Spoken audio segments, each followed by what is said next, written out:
Today, I'll walk you through how to convert text to decimal in Power BI, even if you're a total beginner or just need a quick refresher.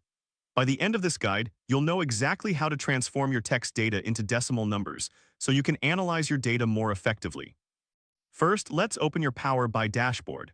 This is your central hub for all your data visualization needs. It's where the magic begins. Once you're in the dashboard, navigate to the Home tab and click on Get Data. This is similar to opening a door to new possibilities in your data journey.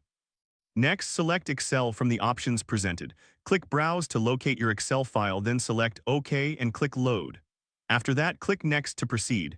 This step is crucial as it allows you to import your data into Power BI. Now, in your dashboard, look to the left side of your screen and click on Table View.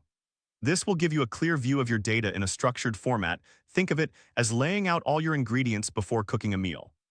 Once you're in Table View, click on the column that contains the text you want to convert.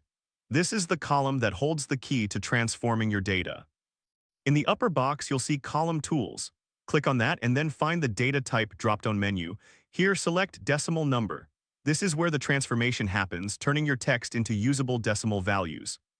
A small box will appear asking if you want to change the data type. Click Yes. Don't worry if your dashboard looks slightly different. The functionality remains the same. Next, you'll see a Format box. Here, you can adjust the arrow up or down to specify how many decimal places you want to display. This is akin to fine-tuning your recipe to achieve the perfect taste. And there you have it. You've successfully converted text to decimal in Power BI.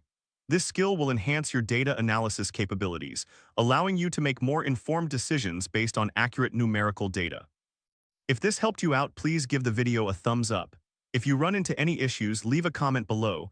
Subscribe for more actionable guides. Thanks for watching.